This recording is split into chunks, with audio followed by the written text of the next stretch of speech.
네, 이번 시간에는 범죄 예방 방법에 대해서 살펴보도록 하겠습니다. 우리가 살고 있는 이 지역사회 내에서도 다양한 위기들이 있겠죠. 그 중에서 범죄 같은 경우에서는 특히나 우리가 재해와는 조금 달리 우리가 실생활에서도 많은 영향을 미친다라고 볼 수가 있겠습니다. 그래서 이 범죄라고 하는 것이 우리의 삶의 질에도 큰 영향을 미칠 수가 있기 때문에 우리가 좀 더 적극적으로 이 범죄를 어떻게 예방할 것인가에 대한 얘기들을 좀 해보도록 하겠습니다. 첫 번째 범죄 예방이라고 하는 내용에 대해서 살펴보도록 하겠는데요. 그 개념 정의를 본다면 범죄의 양적 수준 혹은 인지된 범죄 두려움의 수준을 감소하기 위한 모든 활동이다라고 얘기를 하고 있습니다. 자, 그런데 여러분 제가 질문을 하나 좀 드려보도록 하겠습니다. 여러분들 혹시 여러분들 살고 계신 동네에서 최근 일주일 동안에 범죄가 몇 건 일어났는지 혹시 아시나요? 예, 아마 잘 모르실 것 같은데 아시는 경우에서 본다면은 순찰차가 우리 집 근처에 왔었습니다 라고 했을 때 발생될 수도 있겠다라고 생각하실 수 있는데 그건 그냥 단순한 신고일 수도 있겠고요. 실제로 범죄가 얼마나 발생했는지는 잘 모릅니다. 제가 경찰 순경 시험 면접 시험 같은 데도 들어가서 제가 좀 짓궂게 질문을 한 적도 있는데요. 질문이 이렇습니다. 여러분들한테 드린 질문과 같이 동네에서 최근 일주일 동안 몇 건의 범죄가 발생됐는지 한번 얘기해 보세요 라고 했는데 다들 잘 얘기를 못 하더라고요. 해봤자 경찰차가 몇 번 왔는지 대부분 이 정도입니다. 자, 그래서 우리 동네에서 범죄 양적 수준이라고 했을 때 얼마나 우리 동네에서 범죄가 일어났는지 이것은 실제 범죄를 다뤄보는 분들 아니면 잘 알 수가 없겠죠. 자, 그래서 여러분들이 실제로 우리 동네에서 몇 건 발생했는가 이런 것보다는 오히려 인지된 범죄 두려움, 내가 한밤중에 길거리를 걸어가는데 범죄를 당할 가능성이 좀 있겠다. 그래서 무섭다라고 하는 부분들, 이런 부분들에 대해서 최소화시키는 것도 하나의 범죄 예방이라고도 볼 수가 있겠습니다. 그래서 여러분들 동네 아니면 지역 사회 내에서 범죄 예방이라고 했을 때는 단순하게 범죄가 얼마나 발생되는지 그걸 알아서 그 범죄를 최소화시켜야겠다. 물론 이것도 해당이 될 수가 있겠지만은 앞서서 제가 말씀드린 바와 같이 우리 동네에서 몇 건이 발생되는가라고 하는 것들을 우리가 잘 알 수가 없기 때문에 그렇게 된다면은 실제로 우리가 차트를 딱 놓고서 범죄가 몇 건 발생됐습니다. 우리의 목표는 앞으로 몇 건을 줄이는 겁니다. 라고도 볼 수가 있겠지만은 그렇지 않다 하더라도 우리의 일상생활 내에서 느끼는 범죄 두려움의 수준을 낮추는 것도 충분히 범죄 예방의 한 분야라고 볼 수가 있겠습니다. 자, 그리고 범죄 예방 활동을 한번 보시겠는데요. 흔히 우리가 범죄와 관련되어 있다라고 한다면은 글쎄요, 우리가 실제 생활하는 데 있어서 속설이 범죄에는 끼지 않는다라고 하는 얘기들도 많이 있을 수 있겠는데 이것은 우리가 범죄에 되지 않는 게 좋다. 물론 되지 않는 게 좋죠. 여기서 말씀드리고자 하는 것은 범죄는 꼭 형사사법기관에만 국한되느냐라고 했을 때에서는 그것은 아니다라고 합니다. 물론 이전의 경우 지금 사회와는 좀 달리 예전의 경우에서는 이 범죄라고 한다면은 형사사법기관이라고 하는 경찰과 검찰을 중심으로 해서 주로 대책들이 나왔다고 볼 수가 있겠는데요. 지금에 있어서는 지역사회와 함께 이런 범죄 예방이라고 하는 부분에 노력해야 된다라고 하는 논의들이 많이 나오고 있습니다. 자, 그래서 보시면은 범죄 예방 활동에는 경찰 등 형사사법기관의 노력 이외에 지방자치단체나 민간단체 활동까지도 다 포함하고 있다라고 이야기를 할 수가 있겠죠. 자, 그 다음으로 보시면 범죄 예방과 범죄 통제에 대해서 보도록 하겠습니다. 범죄 예방, 지금 이 수업 시간에서의 가장 중심된 키워드라고 한다면 범죄 예방이라고 볼 수가 있겠는데요. 범죄가 발생하기 전 혹은 새로운 범죄가 발생하기 전에 범죄가 발생하지 않도록 범죄가 발생하지 않는다 이렇게 계속 나오는데요. 개입하는 것이다 라고 하는 것입니다. 자, 그래서 범죄가 발생된 이후에 그것을 어떻게 처리하느냐라고 하는 것보다는 그 발생 가능성이 있다라고 판단되는 데에 있어서 그 발생이 실제로 일어나지 않게끔 만드는 다양한 활동들이 바로 범죄 예방과 관련된 활동이라고 볼 수가 있겠습니다. 자, 그리고 범죄 통제를 본다면은 일정한 목표 수준 또는 현재의 수준으로 범죄 발생을 유지하고 관리하는 것이라고 얘기를 할 수가 있겠는데요. 자, 그래서 범죄 통제라고 한다면 실제로 발생된 부분들, 이 부분들을 어떻게 줄일 것이냐. 그래서 실제 범죄 발생량과 관련돼서 그것에 대해서 그 수준을 조절하는 것을 범죄 통제라고 볼 수가 있겠습니다. 우리나라 같은 경우에서도 때에 따라서 조금 다릅니다. 최근에는 조금씩 줄어드는 경향들이 최근 한 3년 동안에 나타나고 있었는데요. 거의 최고로 많이 갔을 때에서는 200만 건 정도가 경찰이나 검찰에서 발표한 숫자입니다.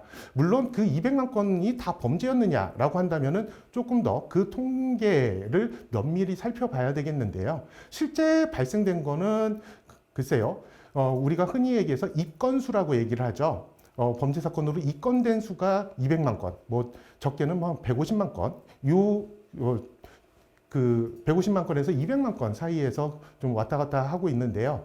그거는 경찰에서 처리한 사건 수이기 때문에 그것을 뭐 검찰에서 기소하는지 기소하지 않는지 이걸 따져본다면은 그 수는 조금 더 줄어들 것이라고 보겠습니다. 자, 그렇지만은 어찌됐건 이렇게 많은 수의 범죄와 관련된 여러 가지 사건들이 우리나라에서 많이 발생되고 있는데요.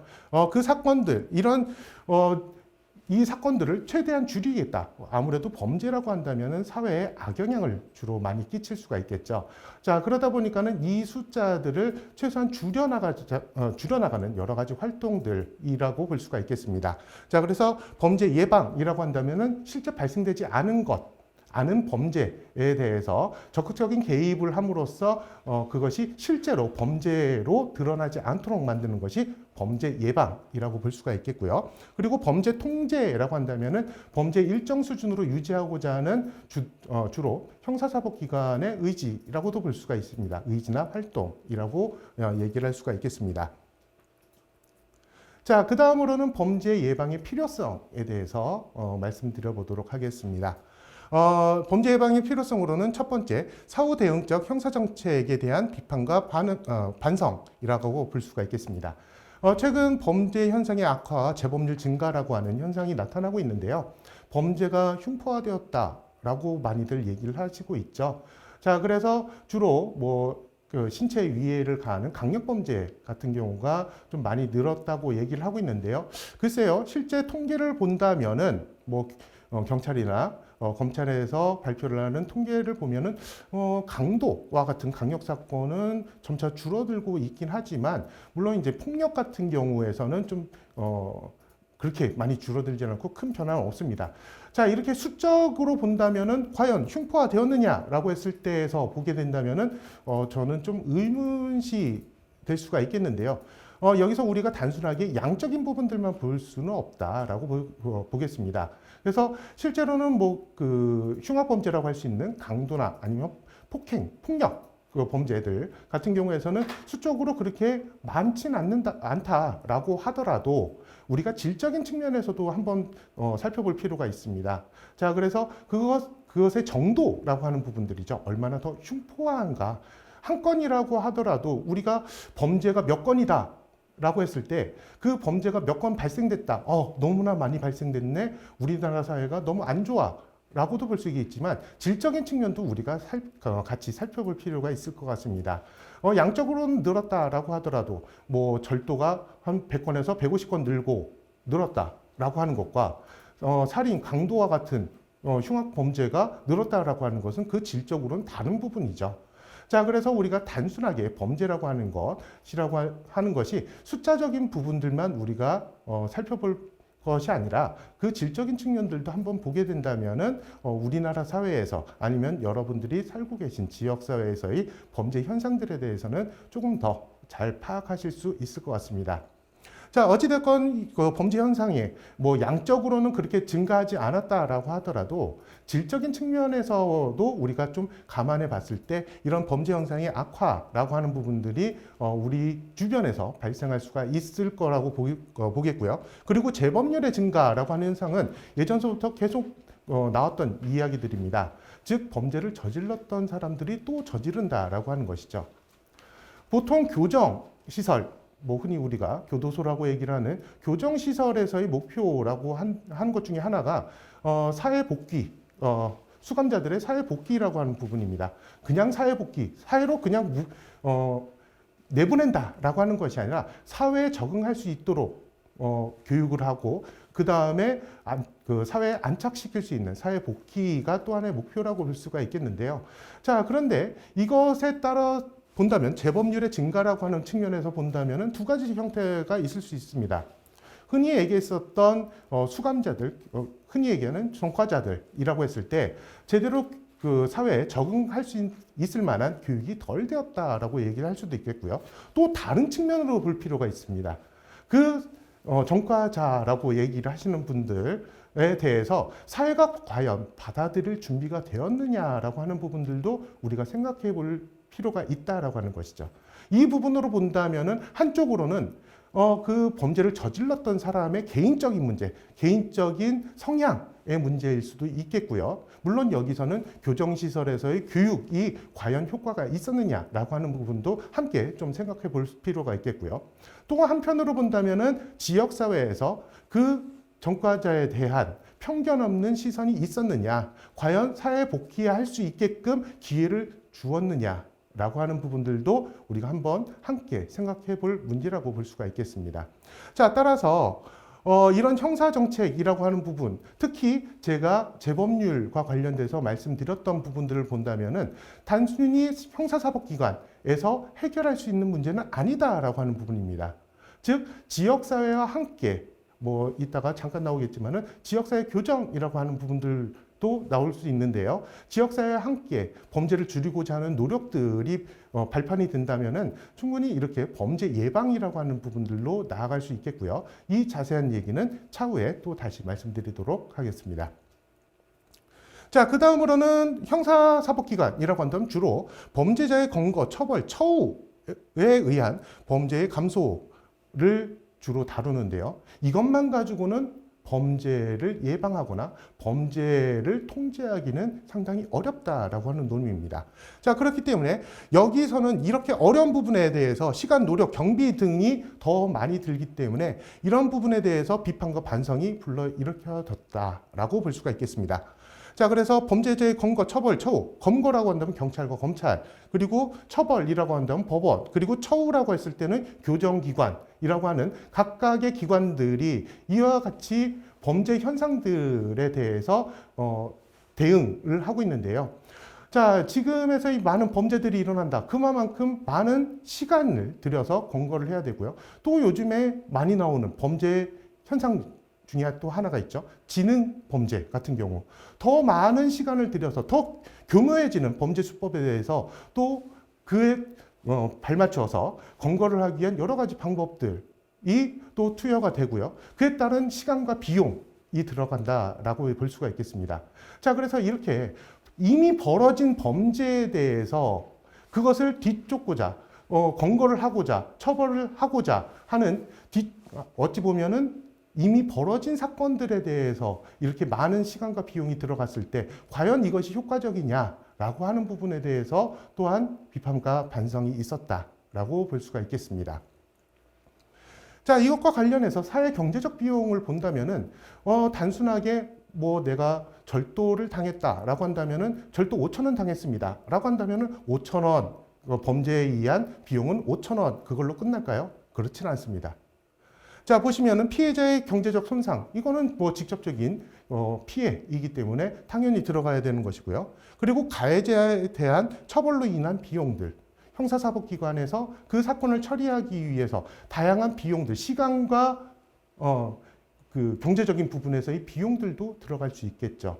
또 큰 사건이다라고 해서 교정시설로까지 이어지게 된다면 판결까지의 여러 가지 사회적 비용도 들어갈 수 있겠고요. 교정시설의 운영에 관련된 여러 가지 비용들까지 여기에 추가될 수가 있게 되겠습니다. 자, 그 다음에 좀 전에 말씀드린 것과 같이 형사사법의 경비 같은 경우에서도 이와 관련해서 범죄가 발생됐을 때 드는 경비들이 있을 수 있겠고요. 그리고 단지 범죄라고 하는 것은 가해자와 피해자 만의 문제는 아닙니다. 물론 여기서 가해자와 피해자 그리고 형사사법기관이라고 하는 또 그 사건을 처리하는 기관들이 있게 되겠는데요. 이렇게 뭐 가해자, 피해자, 그리고 형사사법기관 이렇게 3자의 문제로 국한시킬 문제는 아니라고 하는 겁니다. 만약에 여러분들이 살고 계시는 지역 내에서 범죄가 여러 범죄 피해자가 나타났다라고 했을 때 나는 범죄 피해를 당하지 않았으니까 나는 괜찮을 거야 라고 생각하실 분은 아무도 없으실 겁니다. 그것은 곧 그 범죄 피해를 당했다, 주변에서 가까운 사람들이 당했다라고 하는 것은 곧 자신도 범죄 피해의 대상이 될 수 있다라고 하는 것에 대해서 느껴진다는 거죠. 아까 말씀드렸듯이 범죄 두려움이 나타날 수 있다는 겁니다. 그것은 또 개인적인 부분에서가 아니라 그 지역에 사는 사람들에 대해서 함께 일어날 수 있는 부분이고요. 불안, 그리고 불신이라고 하는 부분. 대부분 그 범죄라고 하는 것은 원정을 가서 범죄 저지르는 경우는 그렇게 많지는 않습니다. 공간적으로 한정되어 있다라고 하는 것이죠. 가해자와 피해자. 뭐 피해자학이라고 해서 주로 범죄학 같은 경우에서는 가해자 중심의 논의들이 상당히 많습니다. 그래서 범죄학 같은 경우에서는 어떤 사람의 경우에 범죄 동기가 발생되고 그 동기가 실제로 나타나게 되는가, 즉 범행을 저지르는가라고 하는 것에 대해서 주로 많이 밝히는데요.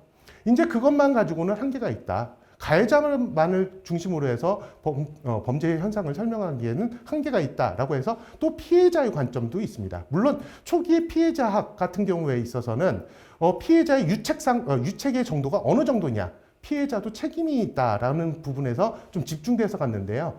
그 이후에 최근에 피해자 같은 경우에서는 어떤 상황에서 피해가 발생되느냐, 피해자의 유책보다는 어떤 상황에서 상황이 나타나게 되느냐라고 하는 부분들에 대해서 얘기를 합니다. 그 중에 하나가 근접성이라고 얘기를 하는데요. 가해자와 피해자가 물리적 거리, 가해자와 피해자의 물리적 거리가 얼마나 짧으냐라고 하는 것에 따라서 범죄 피해의 가능성이 달라진다라고도 얘기를 합니다. 자, 이렇듯 뭐 수백 킬로로 가서 범죄 지르고 다시 들어온다. 글쎄요, 이따가 보시겠지만 범죄자들도 그냥 아무런 생각이 없는 사람 아닙니다. 그 사람들에게 있어서 범죄를 저지르기 위한 비용들을 감안한다는 것이죠. 그렇다 본다면은 아주 가까운 곳은 아니라 하더라도 적정한 거리를 약간 둔 정도, 뭐 시를 벗어나거나 이런 정도는 아니겠죠. 아마 옆 동네나 이런 가까운 곳에 범죄를 저지르고자 하는 동기를 가지고 있는 사람들이 왕왕 있을 겁니다. 자, 그렇기 때문에 우리 지역사회 내에서의 어떠한 사람들이 범죄의 동기를 가지고 있는가, 저 사람은 과연 믿을 수 있을까? 저 사람은 또 과연 믿을 수 있을까? 그 지역사회, 공동체 내에서의 그 구성원들에 대한 상호 불신들로도 이어질 수가 있다라고 하는 것이죠. 자, 그래서 이것은 단순하게 경제적인 부분, 물론 여기에 뭐 경제적 손상, 피해자의 경제적 손상 또 하나 빠쳤네요. 신체적 손상도 있을 수가 있겠죠. 여기서. 자, 그래서 이것은 단순하게 뭐 신체적으로는 몇 주 진단을 받았다. 그리고 경제적으로는 내가 얼마 정도 절도를 당했다. 강도를 당했다. 이것만 국한되는 것은 아니라고 하는 겁니다. 좀 더 넓게 사회적으로 보게 된다면은 그 주변과 관련된 그 범죄와 관련된 기관, 국가기관, 그리고 내가 살고 있는 곳에서 다른 구성원들까지, 그리고 저까지 영향을 받을 수 있는 광범위한 영향을 줄 수 있는 게 바로 범죄 현상이라고 볼 수가 있겠습니다. 자, 그리고 사전 대응, 즉 범죄 예방에 대한 관심을 가지고 있는데요. 자, 범죄 예방이라고 하는 것은 우리가 범죄가 이미 발생된 것을 가지고 그 수를 줄여야겠다라고 하는 것은 이제 범죄 통제라고 했었죠. 아직 범죄가 발생되지 않은 상황에서 실제로 범죄로 이어지지 않게끔 만드는 게 바로 범죄 예방이라고 말씀을 드렸습니다. 그런 측면에서 본다면 범죄 기회의 축소라고 하는 거죠. 범죄라고 하는 것, 아무 때나 일어날 수 있는 것은 아닙니다. 아까도 말씀드렸듯이 범죄자들이 아무런 생각 없이 범죄를 저지르진 않아요. 자, 그래서 파출소 앞에서 당당하게 범죄를 저지르는 경우, 물론 가끔씩 있더라고요. 뭐 충동범죄에 의해서 가끔씩 일어나는 경우들이 있는데 그런 경우가 아주 드물죠. 그렇기 때문에 신문에 나오는 거겠죠. 대부분의 경우에서 보게 된다면은 자신이 검거되지 않는 상황을 바로 기회로 포착을 해서 범죄를 저지르는 경우들이 많습니다. 자, 이렇듯 범죄자들도 아무런 상황에서 어떠한 상황에서도 범죄를 저지를 만한 만반의 준비를 가지고 있다. 이런 거는 아니라는 거죠. 어떠한 상황, 범죄를 저지르기 좋은 상황, 좋은 기회를 노리게 된다는 거죠. 그럼 그 기회가 무엇인지를 가지고 그 기회를 최소화시키게 된다면 그만큼 범죄가 실제로 발생될 가능성이 그만큼 적을 것이라고 보겠습니다. 자, 그리고 범죄 피해의 축소라고 하는 부분. 가해자에 있어서는 기회지만은 피해자의 입장에서도 이 부분에 있어서는 조금 다른 시각에서 볼 수가 있겠는데요. 범죄 피해를 당할 상황이라고 하는 것도 있다고 아까 피해자를 말씀드리면서 살짝 말씀드렸습니다. 자, 그래서 근접성, 잠재적 범죄자의 근접성이라든지 아니면 가디언십이라 해서 보호장치라고 하는 부분들도 실제 범죄가 일어나는데 피해자의 입장에서 봤을 때는 실제 범죄 피해를 당할 가능성에 대해서도 영향을 미친다라고 얘기를 하고 있습니다. 아니면은 근접성하고 근접성 그리고 가디언십 그러니까 보호 장치라고 하는 것 이것과 관련돼서 범죄 피해라고 하는 상황도 어떤 상황에서 내가 범죄 피해를 당할 수 있는가 그것을 좀 더 적극적으로 잠재적 범죄 피해를 당할 만한 분들이 그 상황을 조금 피해가게 된다면은 범죄 피해의 가능성이라고 하는 것은 상당 부분 많이 줄어들 수가 있겠다라고 보겠습니다. 자, 그래서 이런 부분에서 본다면은 범죄라고 하는 것이 실제로 발생되고 그것이 어떻게 처리되는가라고 하는 것이 아니라 범죄의 가능성은 있으나 그 가능성을 최대로 낮출 수 있는 부분 아마 이 부분이 범죄 예방의 가장 핵심적인 부분이라고 볼 수가 있겠습니다. 다음으로는 범죄 예방의 유형에 대해서 살펴보도록 하겠습니다. 첫 번째, 범죄 예방 방법에 따른 분류를 한번 보도록 하겠는데요. 교정적 예방이라고 하는 겁니다. 교정적 예방이라고 한다면 말 그대로 교정기관에서 주로 담당하는 예방이 될 수가 있겠죠.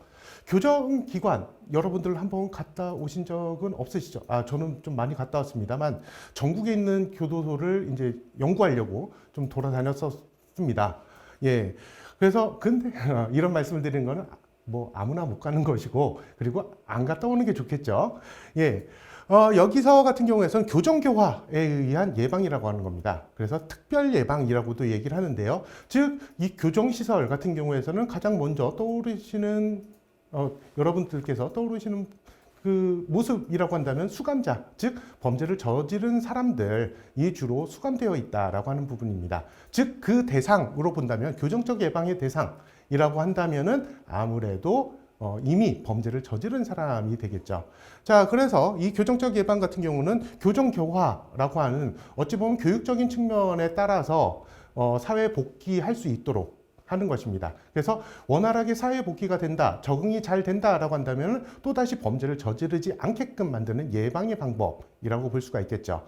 자, 그래서 특별 예방이라고 하는데요. 그 예방의 대상이 특별하다라고 하는 겁니다. 자, 그럼 또 밑에 보시듯이 일반 예방도 있겠죠. 이 특별 예방 같은 경우에서는 좀 전에 말씀드렸다시피 주로 범죄를 이미 저지른 사람들에 대해서 또다시 범죄를 저지르지 않게끔 만드는 예방 방법 이라고 볼 수가 있겠고요. 때에 따라서는 억제라고도 얘기를 합니다. 그래서 특별 억제와 일반 억제 이 두 가지로 나누어진다고 보겠습니다. 자, 그래서 교정교화 제가 교도소를 이렇게 연구하려고 이제 탐방 갔을 때에서 본다면 주로 이제 직업훈련 같은 경우나 아니면은 좀 그 자신의 성격 같은 경우를 조금 급한 성격을 느슨하게 좀 만드는 이런 부분들을 좀 하는 그 부분들을 좀 많이 지켜봤는데요. 그만큼 그런 그 직업훈련 등을 통해서 사회에 그 직업훈련 받았던 기술들을 사용하게 되고 그에 따라서 범죄와는 멀어지고 점차 사회에 적응할 수 있도록 만드는 하나의 방법이라고도 볼 수가 있겠습니다. 그 밑에 보시면 처벌적 예방인데요. 이것은 특별 예방과 일반 예방, 특별 억제나 일반 억제로 함께 나타나는 것이라고 보겠습니다. 즉 형벌을 통한 범죄 억제에 의한 예방이라고 볼 수가 있겠는데요. 자, 그래서 누군가 범죄를 저질러서 유죄 판결을 받아서 교정시설로 갔다라고 한다면은 여러분들은 주로 어떤 생각을 드시나요?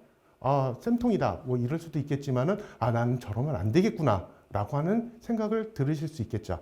자, 그래서 처벌이라고 하는 부분. 어찌되었건, 자유형. 우리나라에서는 아직 뭐 그 신체형이라고 하는 처벌의 형태는 거의 없습니다만, 주로 이제 자유형이죠. 자신이 가지고 있는 일부의 권리들에 대해서, 이제 제한하는 것을 얘기를 합니다. 자, 그래서 이런 자유형, 교정시설에 수감되는 자유형을 통해서 그 수감됨을 통해서 그 수감자 자신에 대해서는 그 수감이라고 하는 것을 통해서 교정교화, 특별 예방이 있을 수 있겠고요. 그리고 범죄를 저지르지 않은 사람들, 다른 일반의 사람들 같은 경우에서는 그 모습을 지켜보면서 나는 저러지 말아야지. 그러니까 범죄를 아예 포기하도록 만드는 일반 예방 혹은 일반 억제까지 함께 나타나는 부분이라고 보겠습니다. 자, 그리고 세 번째는 기계적 예방이라고 얘기를 합니다. 이것은 최근에 범죄 예방과 관련된 여러 가지 기기들이 나타나면서 나오는 얘기인데요. 표적물 강화에 의한 예방이 있을 수 있겠고요. 그래서 범죄 기회 축소나 피해자 지향적 예방이라고 볼 수가 있겠습니다. 자, 이거 표적물 강화라고 한다면은, 우리가 호신용품 같은 경우가 있겠죠. 어찌 본다면 그것도 하나의 기기라고 할 수 있겠고요. 아니면 CCTV 같은 기기들을 통해서 예방을 하는 방법이라고 볼 수가 있겠습니다. 자, 그래서 이것은 범죄 기회 축소라고 하는 부분. 만약에 물론 이것은 여러 가지 논란이 있을 수 있습니다만 CCTV가 곳곳에 다 있다라고 한다면 함부로 범죄를 저지를 가능성이 없겠죠. 아무래도 범죄를 저지르자마자 본인이 그 증거가 남기 때문에 쉽게 범죄를 저지르기 어렵다. 자, 그에 따라서 범행 기회가 축소될 수가 있겠고요. 그리고 피해자 같은 경우는 그 범죄의 표적물이 스스로 강화가 된다라고 하는 겁니다. 보호 감독에 있어서 강화가 된다라고 하는 것이죠. 자, 그에 따라서 피해자 지향적인 예방이라고 볼 수가 있겠는데요. 자, 그래서 호신용품이라든지 아니면은 바로 내가 버튼만 하나 누르면은 바로 경찰서로 연결이 된다라고 하는 그런 기기가 있다라고 한다면은 아무래도 범죄를 당할 가능성이 없겠죠. 자, 그렇기 때문에 이런 기기적 예방 같은 경우에서도 또 하나의 예방 방법이라고 볼 수가 있겠습니다. 자, 그 다음에 범행의 전제 조건에 따라서 유형이 나타나게 되는데요. 범죄 발생의 조건들 몇 가지에 따라서 그에 따른 범죄 예방을 살펴보도록 하겠습니다. 첫 번째, 범행의 동기가 있습니다. 자, 그래서 범죄를 저지르고자 하는 개인적 동기가 발생될 수가 있겠는데요. 그것은 동기의 억제라고 하는 부분. 이래선 안 된다라고 하는, 살면서 욱하는 경우 여러분들도 있으셨을 겁니다. 근데 대부분 그 욱했던 부분들이 실제로 그 행동으로 나타나는 경우는 거의 없으셨을 겁니다. 물론 그 욱하시는 부분들이 꼭 범죄와 관련되어 있진 않는다 하더라도 때에 따라서 그런 경우들도 있죠. 예, 그런데 여러분들 같은 경우에서는 그 동기가 살짝 있었다 하더라도 그것을 스스로 억제하셨습니다. 왜 그랬을까요? 자, 여러분들 내가 그런 행동을 했을 때에서는 그 뒤에 나타날 여러 가지 이어서 나타날 현상들 이미 예견하셨을 겁니다. 자, 그렇기 때문에 그 동기를 억제하는 경우들도 있고요. 아니면 순간 내가 욱한다 하더라도 이러면 안 되지라고 하는 스스로 억제하는 그 능력들이 충분하시기 때문에 그럼 실제로 동기가 있다 하더라도 억제되는 경우들이 나타난다는 것이죠. 아니면 이런 동기가 그냥 성격상 욱한다라고 하는 것뿐만 아니라 다양한 부분으로 나타날 수 있습니다. 이 범죄의 동기라고 한다면 우리가 지금에서도 간간히 나오는 경우가 있는데요. 생계형 범죄 같은 경우입니다. 먹고 살 게 없어서 범죄라도 저지르지 않으면 먹고 살기 힘들다라고 하는 것이죠. 자, 이랬을 때는 진짜 먹고 살기 힘들다라고 했을 때 그러면은 개인적으로는 이 문제를 해결하기는 어렵습니다. 그래서 그게 쉽게 범죄로 이어질 수가 있는데요. 이럴 때 우리가 지역사회에서 약간의 도움만 준다라고 하더라도 이러한 동기는 쉽게 억제가 될 수가 있습니다. 그래서 개인적인 부분에서 동기도 있을 수 있겠지만은 개인의 성향에 따라서 뭐 억제할 수도 있지만은 충분히 지역사회 외부적인 부분에 있어서의 도움으로도 이런 억제가 충분히 나타날 수가 있다고 보겠습니다. 그리고 범행의 기술이라고 한다면 범죄 학습의 억제라고 합니다. 자, 지금 예전 그 매스미디어, 이제 대중매체가 뭐 아주 광범위하게 나타나기 이전 같은 경우에서는 주로 뭐 여러분들 어리셨을 때 부모님한테 항상 들으신 얘기 있으셨죠? 친구 잘 사귀어야 된다 라고 많이 들으셨을 겁니다. 예전 같은 경우에서는 뭐 대중매체가 아주 활발하게, 그리고 우리에게 아주 실제적으로 영향을 뭐 덜 미쳤을 때 같은 경우는 주로 친구들, 주변에 같이 다니는 사람들에 의해서 많은 영향을 받게 되죠.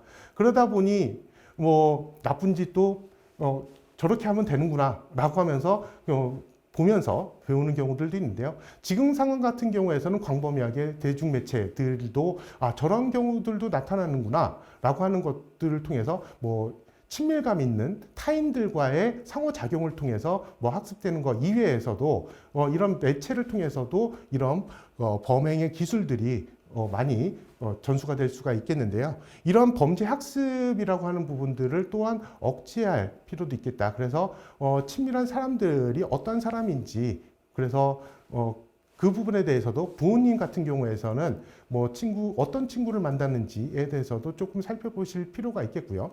그리고 우리 대중매체 같은 경우에 있어서도 좀 유해한 대중매체와는 멀리할 수 있도록 해야 될 것 같습니다.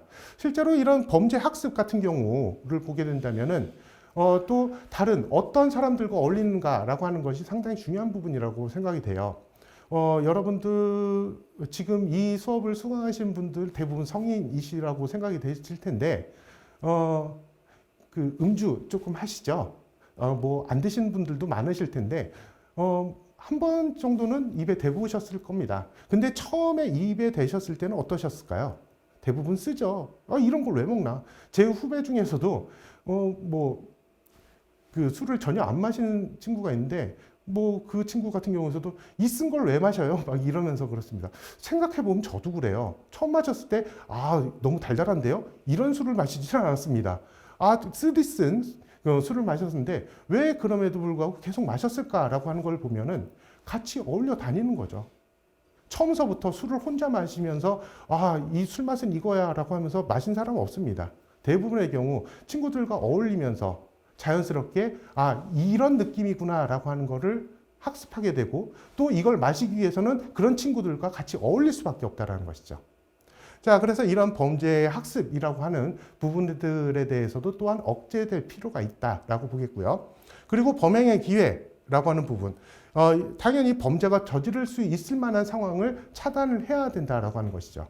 자, 그래서 우리가 그 껌껌한 골목길 같은 경우에서도 이것도 하나의 범행의 기회가 될 수 있다는 것이죠. 인적 드문 곳에 어두운 그 골목길 같은 경우 딱 좋은 범죄가 일어나기 딱 좋은 장소일 수가 있겠습니다. 아무도 지켜보지 않는다는 것이죠. 범죄가 일어나도.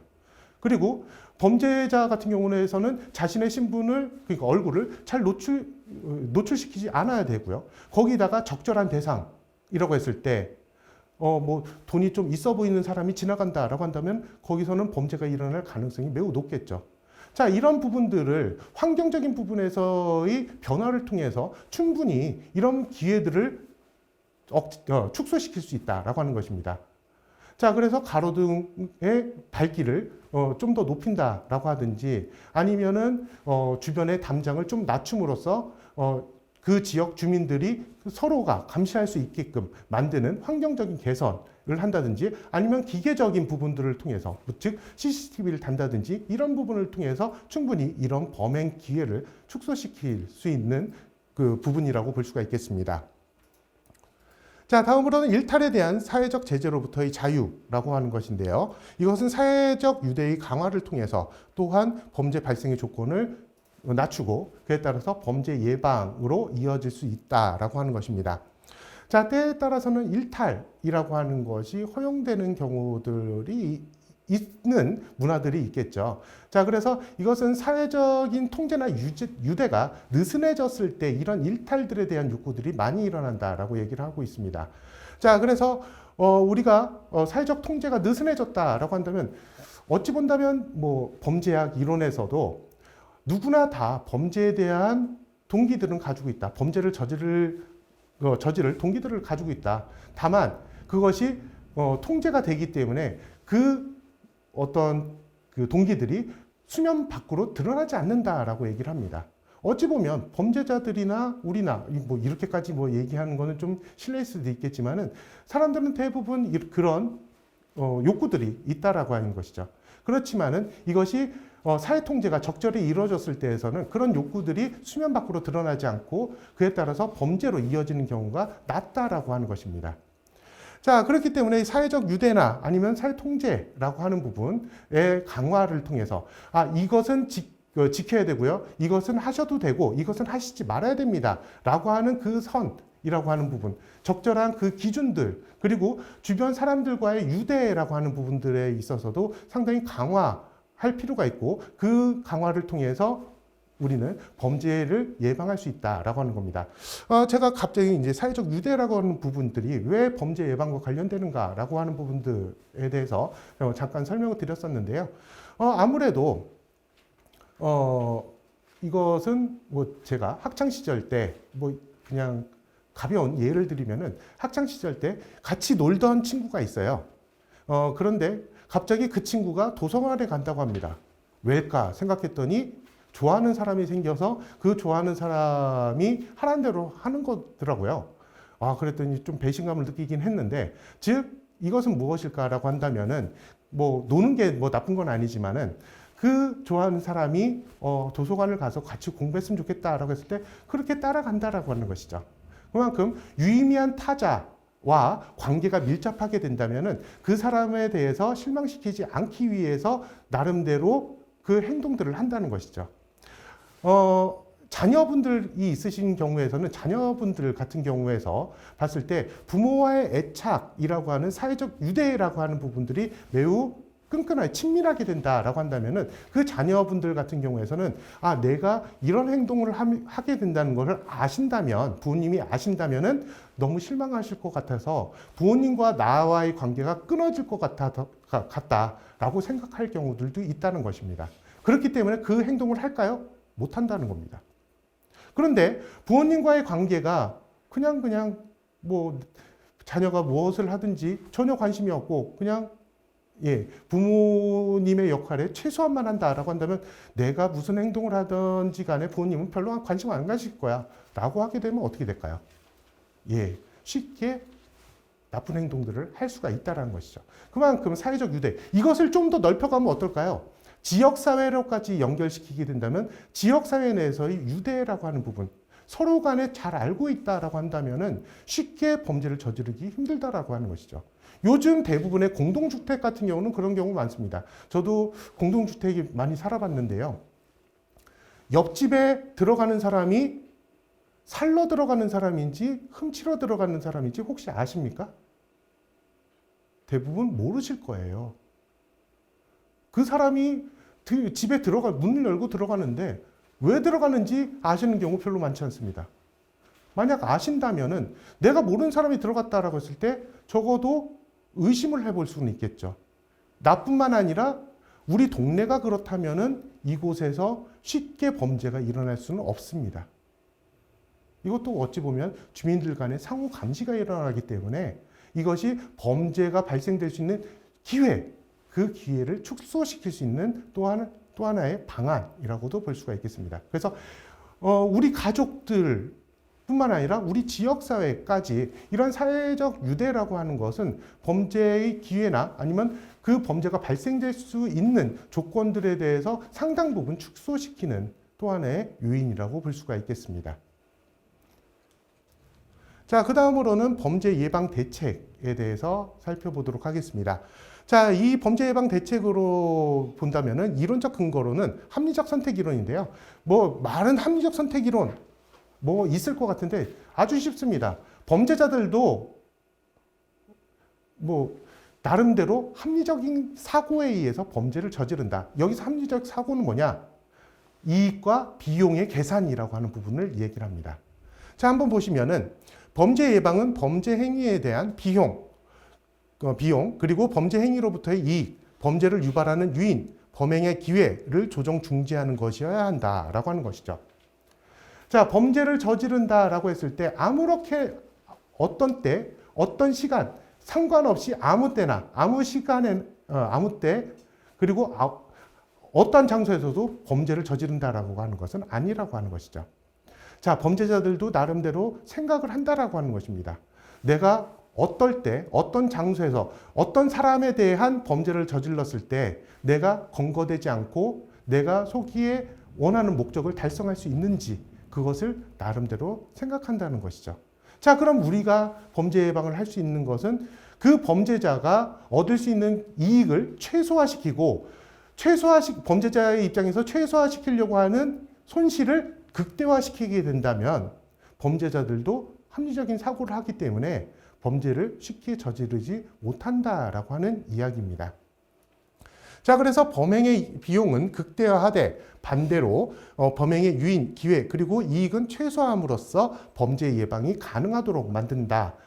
그래서 여기서 보게 된다면 범죄 예방이라고 했을 때 범죄자의 이런 특성들을 이용을 해서 어떻게 하면은 범죄자가 범죄를 저지를 때 이익은 최소화되고 비용은 최극대화되는지에 대한 그 기회 구조라고 하는 것을 파악하고 그런 기회 구조들을 실제로 적용함으로써 범죄 예방을 할 수 있다는 논의입니다. 자, 그래서 친사회적 활동이라고 한다면은 범죄를 저지르지 않는 활동이죠. 이런 활동에 대해서는 비용은 최소화하고 이익은 극대화시켜서 한마디로 권장한다는 겁니다.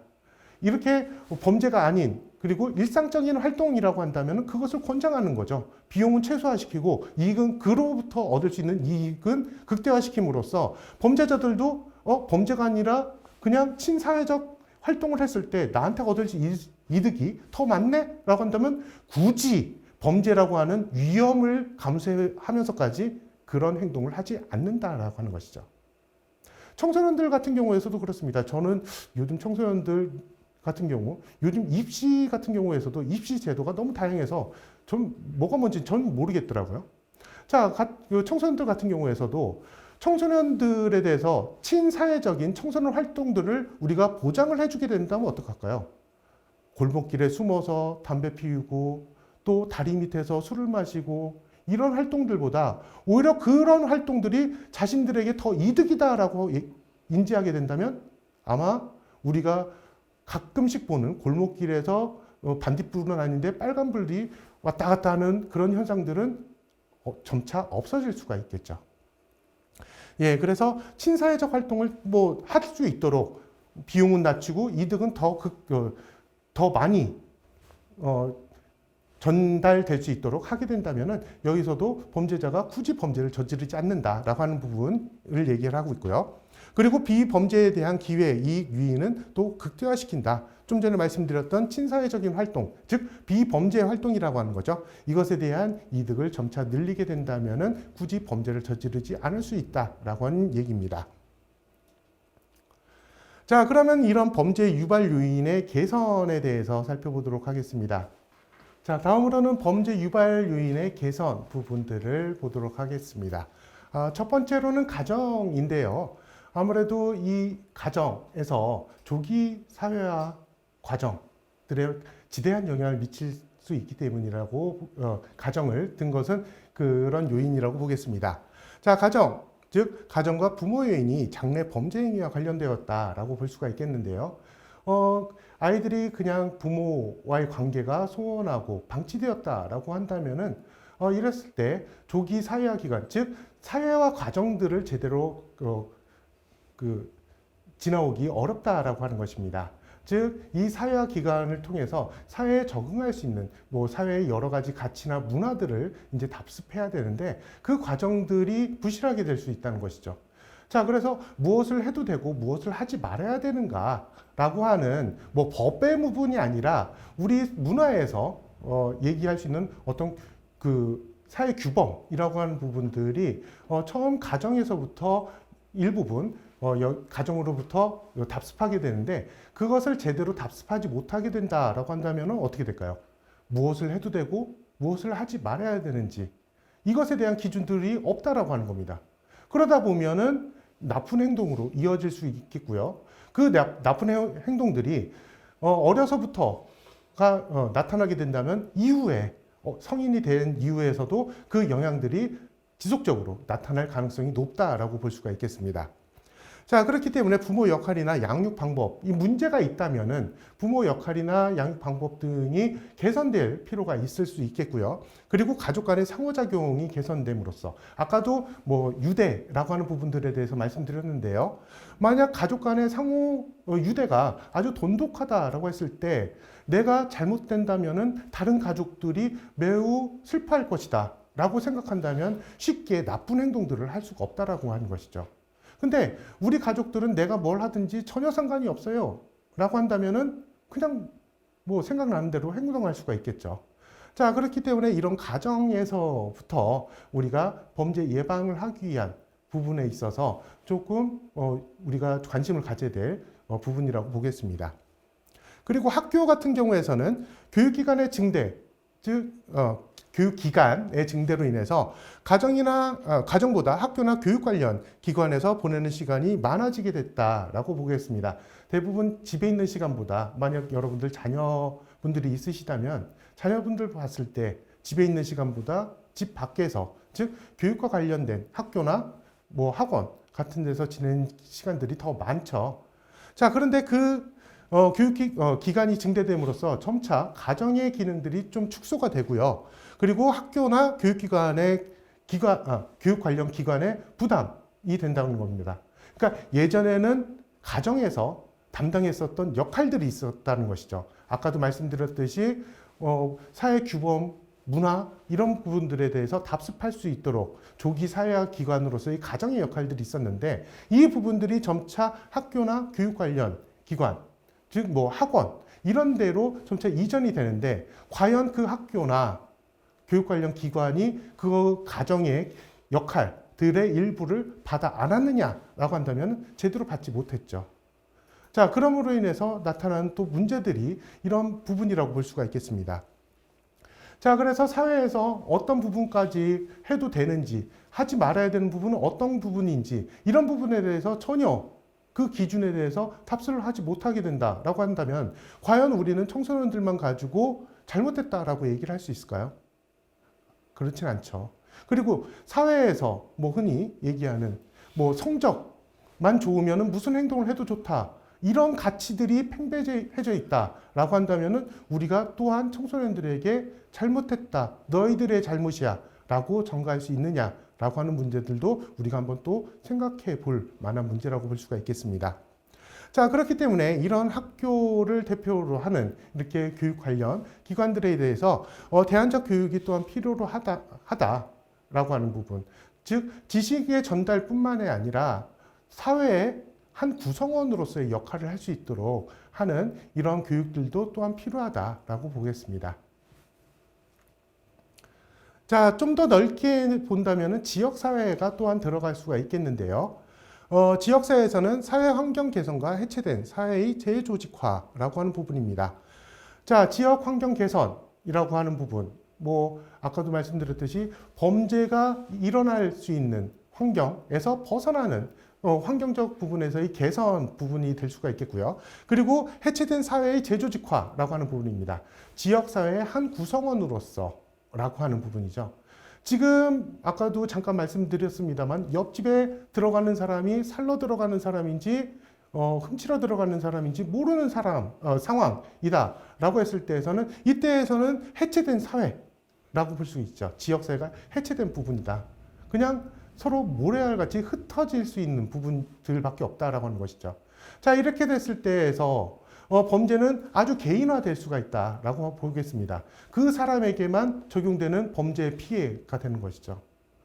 자, 그런데 이 예방으로 보게 된다면 혼자 범죄에 대해서 대응하기는 매우 어렵습니다. 물론 형사사법기관도 있겠지만은 그 형사사법기관 같은 경우에서도 나만 지켜주지는 않죠. 자, 그렇기 때문에 나 혼자 그 범죄의 피해 가능성에 대해서 혼자 대응한다? 이것은 글쎄요, 본업을 다 뿌리치고 하면 모를까 매우 어려운 부분이라고 볼 수가 있겠습니다. 그렇기 때문에 지역사회가 함께 범죄 예방을 위한 활동들에 함께하게 된다면 좀 더 효과적으로 그리고 좀 더 많은 그 양의 범죄가 줄어들 수 있다고 보겠습니다. 자, 그리고 지역의 범죄를 예방하기 위한 노력으로 집합효율 같은 경우에서 좀 더 나아가서 봤을 때 집합효율, 뭐 이것은 조금 과정으로 말씀드려야 되는데요. 자, 이렇게 지역사회에서 서로 잘 알아요. 서로 잘 알고 우리 동네에서 뭐가 문제다라고 하는 것도 서로 의사소통을 합니다. 근데 이게 좋을 때도 있고 나쁠 때도 있어요. 어떤 연구들을 보면은 오히려 범죄에 대한 두려움은 지역사회 사람들끼리 친할수록 더 높다고 합니다. 왜일까요? 지역사회 사람들끼리 친하니까 누가 범죄를 당했대. 나한테도 범죄 당할 게 아닐까? 저기가 문제래. 저쪽 가면 더 나쁜 일 당할 수도 있대. 한마디로 삽시간에 소문이 쫙 퍼진다는 거죠. 그러면서 우리 동네가 아주 위험한 동네인 것처럼 인식이 될 수 있다는 겁니다. 자, 그래서 처음에는 이 범죄 예방과 관련해서 범죄에 대한 대응과 관련해서 이렇게 지역의 네트워크에 대해서 상당히 중요시 많이 받습니다. 그래서 지역 사람들 간에 서로 뭐 일면식이 있고 서로 알아가고 서로 신뢰하는 관계 이런 거를 상당히 중요시 받거든요. 그런데 이런 문제가 발생하는 겁니다. 범죄 두려움은 더 높아져요. 범죄에 대한 정보들이 서로 전달이 되면서 오히려 범죄 두려움이 높게 됐다라고 하는 것입니다. 이제 거기서부터 나아가서 이제 집합 효율이라고 하는 부분들이 나오는데요. 집합 효율은 단순히 친한 것이 아니라 거기서 좀 더 나아가서 공공의 선, 모든 사람들에 있어서 좋은 부분들을 이루기 위한 지역사회의 활동을 바로 집합 효율이라고 이야기를 합니다. 자, 그래서 서로 간에 친하다. 이것만에 그쳐서는 안 된다는 거죠.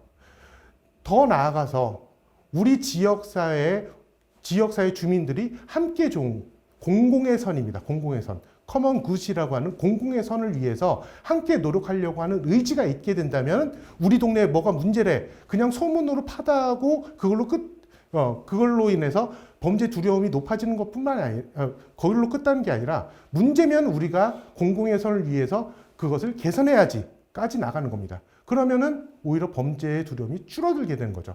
문제가 해결되기 때문에. 자, 그래서 단순하게 우리는 친해야 돼. 여기뿐만 아니라 좀 더 나아가서 문제를 해결하려고 하는 다양한 주민들의 그런 활동들, 그것이 뒷받침되었을 때 효과적으로 또한 범죄에 대응할 수 있는 예방책이 될 수가 있겠다라고 보겠습니다. 자, 그럼 다음에 대중매체인데요. 모방범죄나 범죄학습과 관련된 내용입니다. 글쎄요, 이 부분에 대해서는 상당히 논의가 다양한데요. 적어도 저의 개인적인 입장으로 본다면은 과연 이 대중매체라고 하는 이런 영향이 범죄의 동기에까지 영향을 줄까라는 생각은 좀 있습니다. 저는 범죄의 동기보다 범행의 학습이라고 하는 부분에 좀 더 많이 영향을 준다. 그것은 뭐 저도 부인하지 않는데요. 범죄의 동기에까지 영향을 줄까? 범행을 저지르고자 하는 그 의지, 거기에도 영향을 줄까라고 하는 부분에서는 조금 제 개인적으로는 좀 아니다라고 생각할 수도 있고 또 다른 분들 같은 경우는 그럴 수 있다라고 하겠는데요. 여러분들도 이 부분에 대해서는 한번 생각해 보셨으면 좋겠습니다. 자, 어찌되었건 범죄가 일어나는 부분에 있어서 범행의 학습이라는 것도 충분히 영향을 미칠 수 있는데요. 그 부분에 있어서 최근 큰 영향을 미칠 수 있는 게 바로 대중매체라고 볼 수가 있겠습니다. 자, 그래서 언론의 폭력성이라고 하는 부분에 대해서 개선할 필요가 있다라고 하는 건데요. 언론에서 치고받고 하는 이런 폭력적인 언어적 폭력이든 아니면 물리적 폭력이든 신체적 폭력이든 간에 여러 가지 폭력성이 나타났다라고 하는 것은 그것을 보는 청소년들 같은 경우에서는 저래도 되나? 저래도 되나 보네? 계속 나오게 된다면 저래야 되나 보다라고 생각할 수도 있다는 것입니다. 자, 그래서 이런 폭력성인 부분 같은 경우에서는 최대한 멀리 하게끔 만드는 대안도 좀 생각해 볼 필요가 있겠죠. 자, 그래서 폭력의 노출을 차단하고 그에 따라서 범죄가 학습되는 뭐 적어도 범행의 방법이라고 하는 부분이 학습되는 부분을 차단할 필요가 있겠고요. 자, 그래서 이 부분은 그 소극적 예방 방법 등을 위한 공익 광고, 그러니까 적극적인 부분에서는 근절을 시켜야겠죠. 폭력적인 부분들을. 근데 좀 더 나아가서는 좀 소극적이지만 아예 근절을 하지 못한다면 이러면 안 됩니다라고 하는 공익 광고 같은 경우도 또 하나의 소극적이긴 하지만 방법이 될 수가 있겠습니다. 자, 그리고 시민에게는 범죄에 대한 경각심을 불러일으키고 잠재 지역 범죄자에게는 경고를 일으킬 만한 또한 대중매체가 될 수가 있다면 여기서는 또 범죄가 벌어질 수 있는 대중매체의 영향을 최소화시키는 방향으로 나아갈 수가 있을 거라고 보겠습니다. 자, 그 다음에 범죄 예방을 위한 지역 활동에 대해서 보겠는데요. 아까 말씀드린 바와 같이 범죄 비용의 증대를 시킴으로써 범죄 예방을 위한 활동들을 이어나갈 수가 있겠다라고 보겠습니다. 즉, 아까도 말씀드린 합리적 선택 이론이라고 하는 거, 인간의 합리성에 근거를 한 거죠. 자, 그래서 범죄자 자신이 생각했을 때 비용과 이익을 계산함으로써 이익보다 비용이 크게 된다면은 범행을 저지르지 않게 될 것이고, 만약에 비용보다 이익이 크다라고 한다면은 범행을 저지를 것이다라고 하는 인간의 합리성에 근거를 내서 살펴볼 수가 있겠습니다. 자, 그래서 이러한 합리성에 근거를 해서 범죄 비용을 증대시키는 거죠. 이익보다는 범죄로 드는 비용들이 더 많아질 것이다 라고 범죄자에게 인식시키는 겁니다. 자, 그렇게 된다면 내가 손해보면서까지 나쁜 범죄를 저질러야 되느냐라고 한다면 아무도 안 저지를 거라는 것이죠. 자, 그래서 범죄의 비용과 이익에서 범행을 설명하는데, 범죄의 결과로 얻을 수 있는 이익은 범죄로 인한 비용보다 크기 때문에 범행을 저지른다. 자, 여기서 범죄의 비용은 체포 가능성, 처벌 가능성, 그리고 체포나 처벌이 되었을 때 그 강도, 그리고 거기로부터 나타날 수 있는 경제적 비용 등이 바로 범죄로 인한 비용이라고 볼 수가 있겠습니다. 자, 그래서 내가 나쁜 짓을 하면 바로 잡힌다, 100% 잡힌다 라고 한다면은 범죄를 저지를 수가 있을까요? 범죄를 못 저지른다는 겁니다. 그리고 강도, 물론 이거에 대해서는 조금 강도를 어디까지 해야 되느냐라고 하는 부분에서는 약간 논란이 될 수가 있겠는데, 적어도 내가 범죄로 얻을 수 있는 이득보다는 그 강도가 세다라고 한다면, 그러니까 제가 1년 동안 벌어들일 수 있는 수익이 만약 1,000만 원이다라고 했을 때 내가 1년 동안 수감되었다라고 한다면 그 1,000만 원은 잃어버리게 되는 거죠. 내가 향후에 내 수익이 될 수 있는 부분들이 잃어버린다는 겁니다. 근데 내가 지금 바로 범죄를 저질렀다라고 한다면 그 범죄로 인해서 얻을 수 있는 이익은 500만 원 정도밖에 안 된다라고 한다면은, 자, 수감됐을 때 1,000만 원이 잃어버리는 거예요. 근데 내가 얻을 수 있는 건 500만 원밖에 안 돼요. 그러면은 안 저지르죠. 자, 그래서 이런 강도들 같은 경우에서도 그렇다고 해서 1,000원을 훔치나 100원을 훔치나 100만 원을 훔치나 모두 다 사형, 이러면은 이것도 또한 또 문제가 발생될 수 있겠죠. 인권이라든지 여러 가지 문제들, 그리고 과연 그것이 효과성이 있을 것이냐라고 하는 문제들도 또 발생될 수가 있다고 합니다. 어찌되었건 여기서 제가 설명드리고자 하는 것은 범죄를 통해서 얻을 수 있는 이득과 그리고 손실이라고 하는 부분들을 우리가 감안을 해서 이 범죄 예방에 적극적으로 활용할 필요가 있다라고 하는 부분을 말씀드리고자 합니다. 자, 그래서 처벌의 가능성을 극대화시키고 강도를 증대시키는데요. 즉, 억제를 시킬 수 있는 억제 효과에 대해서 말씀드리도록 하겠습니다. 흔히 억제 이론이라고 하는 데에서는 크게 3가지 요인에 대해서 이야기를 합니다. 처벌의 신속성, 확실성, 그리고 엄격성이라고 하는데요. 이 부분은 신속성 빼놓고는 이미 말씀드린 부분입니다. 우선 처벌의 확실성을 본다면은, 처벌의 확실성, 범죄를 저지르면 100% 잡힌다. 이게 확실성이 아주 높다라고 하는 것이죠. 범죄를 저지르면 반드시 잡힌다. 그리고 엄격성이라고 하는 것은 범죄 비용에 대한 강도를 얘기를 합니다. 흔히 우리나라 같은 경우에서는 뭐 형량을 어느 정도 받았느냐라고 하는 게 바로 엄격성이 될 수가 있게 되겠죠. 그리고 신속성이라고 하는 것은 범죄에 대해서 그 형사사법기관이 신속하게 처리를 해야 된다라고 하는 것을 얘기를 합니다. 그래서 범죄가 발생된 후 최종 판결까지의 신속성이라고 하는 것을 통해서 그 신속성 과정에서 범죄자 자신도 이것이 죄라고 하는 것을 인식할 수 있고 그 여타의 주변의 사람들에게 있어서도 저것은 범죄를 저지른 것이구나, 저렇게 하면 범죄가 되는구나 라고 하는 것들을 또 알려줄 수 있다고 합니다.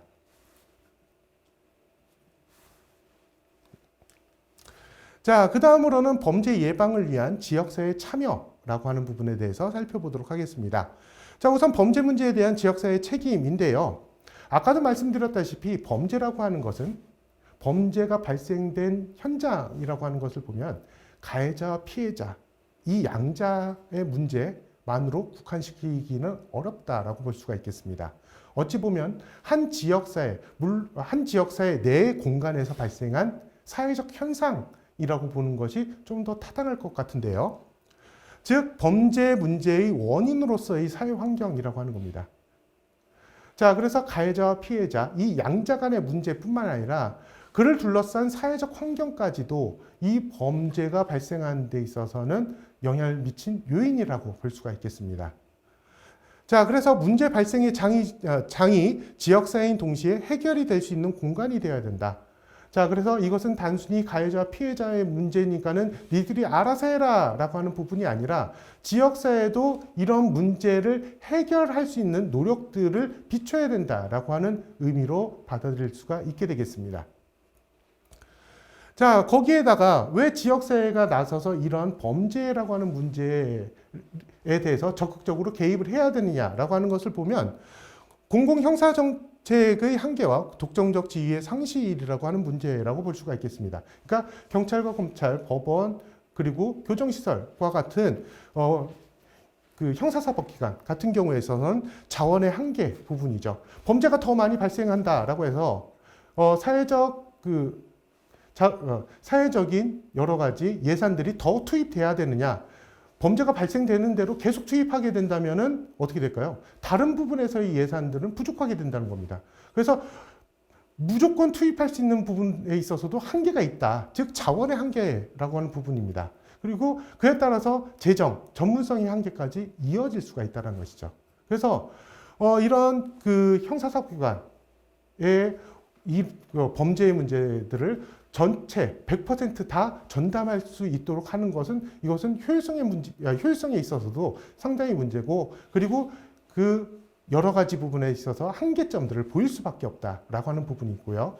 그래서 그 못 미치는 부분들에 대해서는 지역사회가 함께 함으로써 그 나머지 간극들을 메워주는 역할들이 필요하다라고 보겠습니다. 자, 범죄 원인론적 근거를 본다면은 이 부분들도 아까 잠깐씩 설명드린 부분인데요. 사회학습 이론 같은 경우 범죄는 학습을 통해서 법에 대한 비우호적 태도를 증대한다. 그러니까 여기서 같은 경우에서는 뭐 동양 사상으로 좀 본다면은 여기서는 뭐 성악설, 성선설 뭐 이렇게 나눠서 동양에서는 사람의 본성을 얘기를 하는데 이 사회학습 이론은 그 둘도 아니에요. 어찌 보면 중간입니다.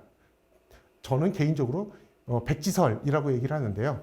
그러니까 인간의 본성은 선하지도 악하지도 않다. 단지 그 백지에 어떤 내용이 기입되느냐에 따라서 사람의 어떤 그 태도 지향점이 나타난다라고 볼 수가 있겠습니다.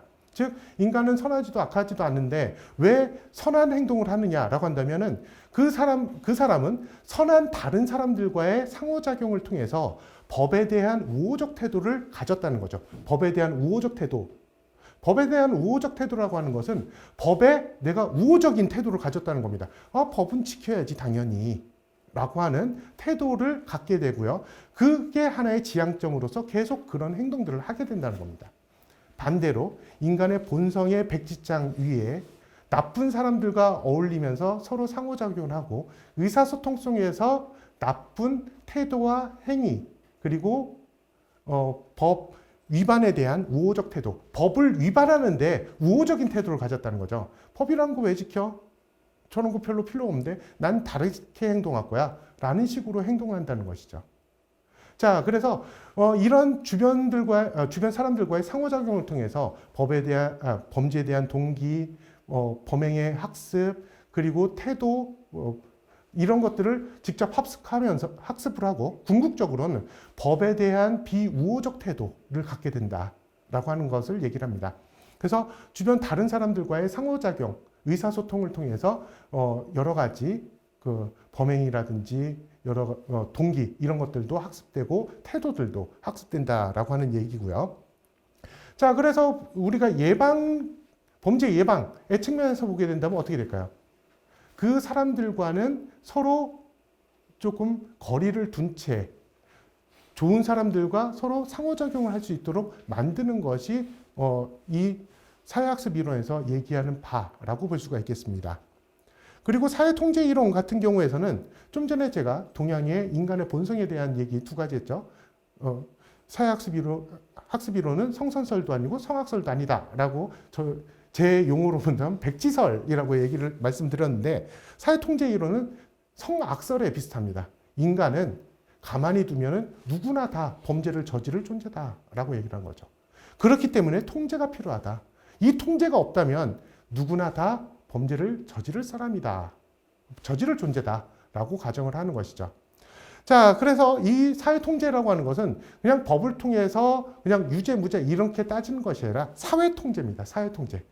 자, 그래서 사회적 유대의 약화로 인해서 범행을 저지를 수 있다라고 하는 것인데요. 자, 이것을 얘기한 이론가에 의하면 크게 4가지 요인에 따라서 나타날 수 있다고 합니다. 애착, 관여, 참여, 신념이라고 하는 4가지 요소에 따라서 사회 유대의 정도가 달라질 수 있다라고 하는데요. 애착이라고 한다면 아까 제가 부모님과 자녀 간의 관계를 말씀드렸었죠. 부모님과 자녀와의 정서적 친밀감이 매우 높다면 자녀가 나쁜 짓을 하려고 하더라도 내가 그 행동을 하면은 부모님과의 관계가 두절될까 두려워서 그 행동을 하지 못하게 된다는 겁니다. 성인 같은 경우도 그렇죠. 내가 이 행동을 하게 된다면 우리 가족들이 날 어떻게 생각할까? 그게 두려워서 함부로 행동을 못하게 된다는 것입니다. 근데 가정에서는 서로 안 보고 지낸 지 오래됐고 이런 상황에서는 내가 무슨 행동을 하든 관심 별로 없을 거야 라고 한다면 또 달라지게 되겠죠. 자, 이렇듯 흔히 유의미한 타자, 자신에게 많이 영향을 줄 수 있는 유의미한 타자와의 관계, 직접 어떤 사람이 될 수 있죠. 그 사람과의 관계뿐만 아니라 사회와 나와의 관계에 있어서도 또 유대가 발생될 수 있다라고 얘기를 합니다. 자, 그래서 사회와 나와의 관계, 만약에 지금 취업을 준비하려고 하는 사람, 그래서 나는 범죄보다는 떳떳하게 경제활동을 해서 사회의 한 구성원으로 살고 싶다. 그래서 나는 우리 사회라고 하는 데서 떳떳하게 살고 싶다라고 하는 생각들을 많이 갖게 된다면 어떻게 될까요? 취업을 준비하면서 함부로 나쁜 행동들을 할 수 있을까요? 그 행동이 자신에게 나는 떳떳하게 경제적 활동을 하고 싶다라는 데에서 큰 영향을 미칠 수 있습니다. 오히려 그것을 포기하게 될 가능성도 높다는 것이죠. 그럴 위험을 감싸 안고 함부로 범죄를 저지를까요? 저지르지 못한다는 겁니다. 자, 그래서 이것은 유의미한 타자와 저와의 사람과 사람 간의 어떤 유대뿐만 아니라 사회와 나와의 유대 정도에 따라서도 통제가 된다라고 하는 것이죠. 그래서 그것이 하나의 통제 기제로서 인간은 아까도 말씀드렸듯이 인간의 본성은 누구라도 언제든지 범죄를 저지를 만반의 준비가 돼 있는 존재인데 왜 대부분의 사람들은 범죄를 저지르지 않느냐? 왜 소수의 사람들만, 극소수의 사람들만 범죄를 저지르느냐? 이것은 그 통제의 수준이 다르기 때문이다 라고 이야기를 하고 있습니다. 자, 그러면 이것에서 이 이론적인 논의에서 우리가 얻을 수 있는 것은 무엇일까요? 나에게 많은 영향을 줄 수 있는 사람과의 관계, 나와 사회와의 관계, 이것을 재정립하게 된다면 이것도 범죄를 예방하는 데 있어서 큰 효과를 다룰 수가 있겠고, 이것을 또 우리 지역사회에 또 적용을 해보게 된다면 우리 지역사회에 대해서 서로 간의 사회적 유대, 뭐 정서적 친밀감들이 높게 된다면 이것 또한 우리 지역사회 내에서 범죄 예방의 한 측면으로 나타날 수 있는 부분이라고 보겠습니다. 자, 그 다음에 이념적 근거인데요. 사회복귀. 자, 우리가 범죄를 저질렀다. 뭐, 그것이 뭐 유죄 판결이 돼서 교정시설에 수감이 됐다. 라고 했을 때, 물론 뭐 부정기형으로 이제 이제 오랫동안, 아주 오랫동안, 몇 년이 될지 모르겠지만 아주 오랫동안 수감이 되는 경우도 있지만, 정기형 같은 경우는 1년, 2년, 뭐 이렇게 기한을 딱 잘라서 이제 수감되는 경우도 있습니다. 자, 이렇게 정기형 같은 경우에서는 언젠가 사회복귀를, 그 수감자는 언젠가 사회복귀를 해야 되겠죠.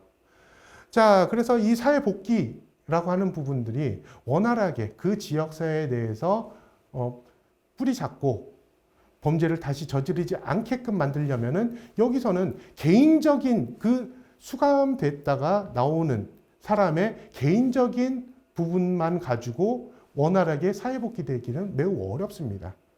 물론 이와 관련된 공공기관의 도움도 있어야 되겠지만 지역사회의 도움도 함께 있어야 된다는 것이죠. 자, 그래서 이 사회복귀라고 하는 부분으로 본다면은 또 봤을 때 재통합이라고 하는 것과 연결이 되어 있습니다. 재통합이라고 하는 것, 이것은 그 지역사회에서 범죄가 발생됐다라고 한다면 그 지역사회에서의 문제가 발생된 것이죠. 그 문제가 발생된 것들에서 다시 재통합을 해서 그 문제를 해결하는 부분입니다. 즉, 어떤 지역사회 내에서 범죄가 발생됐습니다. 그래서 그 동네에서 가해자와 피해자가 나타났어요. 그럼 보통에서는 가해자에 대한 비난들이 뒤따르겠죠. 자, 그래서 그 가해자 같은 경우에서는 그 지역사회에 대해서 보통 우리가 극단적으로 생각한다면은 발붙일 수 없을 정도의 낙인이 찍혀져 버립니다. 저는 사람은 나쁜 사람이다. 그래서 서로 이야기도 할 수 없을 정도로 나쁜 사람이다. 이렇게 된다면은, 여기서 그 사람은 그 지역사회 내에서 살 수가 없게 되겠죠. 자, 그런데 여기서 재통합이라고 하는 부분, 뭐 뒤이어 나타나는 지역사회 교정이나 회복적 사법이라고 하는 것과도 연결되는데, 과연 단순하게 이것은 가해자와 피해자, 그리고 가해자는 무조건 나쁘고 피해자 같은 경우는 어떻습니까? 만약에 범죄가 발생됐어요. 범죄가 발생돼서 형사사법기관, 경찰, 검찰, 뭐 법원, 그리고 교정기관까지 이어진 통칭해서 형사사법기관이 개입을 합니다. 이랬을 때 피해자는 어떤가요? 가해자에게 사과를 받는 경우가 있나요? 별로 없어요. 물론 합의를 위해서 억지 사과하는 경우는 있겠지만은 피해자 같은 경우에는 대부분 논외였다고 하는 겁니다. 특히 학교폭력 같은 경우, 우리나라에서 그 회복적 사법이 뭐 실험이 좀 있었는데요. 학교폭력 같은 경우 어떻습니까? 가해자, 피해자 격리만 합니다. 피해자 입장에서는 때에 따라서는 신체적 폭력으로 인해서 신체적 고통도 뒤따르고요. 그에 따라서 또 나타나는 정신적 고통도 있습니다. 이때 그나마 위안이 되는 건 뭘까요? 자, 피해자에게 가장 중요한 것은 가해자의 진심 어린 사과, 그리고 재발 방지, 그리고 경제적, 신체적 회복이라고 볼 수가 있겠습니다. 근데 현재 우리 형사사법 제도는 어떨까요? 피해자는 거의 논외입니다. 형사사법기관은 그냥 가해자에 대한 처벌, 그리고 교정을 중심으로 이어져 나갔다는 것이죠. 자, 이 부분에서 재통합이라고 하는 부분으로 보게 된다면 가해자가 진심 어린 사과를 하게 된다면 어떻게 할까요? 지역사회는 진심 어린 사과와 재발 방지, 그리고 피해자에 대한 가해 이전의 회복에 대한 노력을 노력을 했다면 지역사회에서도 그 가해자에 대해서 나쁜 행동을 했지만은 다시 한번 기회를 주는 거죠. 우리 지역사회의 구성원으로서. 자, 그렇게 함으로써 가해자는 지역사회를 벗어나서 또 적응 못하고 범죄로 이어질 가능성을 최소화시키고, 지역사회는 그 나타났던 문제점들을 다시 한번 재고를 해서 그 문제점들을 해결을 하고, 피해자는 또한 자신의 피해 이전의 모습으로 회복해 나가는 과정들이 맞춰져 나가면서 전반적으로 그 모든 범죄에 대해서 형사사법기관들이 했던 부분들에 대해서 어느 정도 지역사회에서도 맡아서 그리고 지역사회가 회복될 수 있는 과정들로 이어질 수가 있게 되겠습니다. 자, 다음으로는 이와 관련해서 지역사회 형사사법입니다. 즉 지역사회의 안전을 증진시키고 범죄에 의한 해악을 치유하기 위한 목적으로 집단적 문제 해결에 동참하는데요. 지역사회 조직은 적극적이고 능동적 동반자로서의 역할을 이어나간다고 보겠습니다. 자, 지역사회 조건을 향상시키거나 문제 해결을 위해 형성되는 지역사회와 형사사법기관과의 연계가 필요한데요.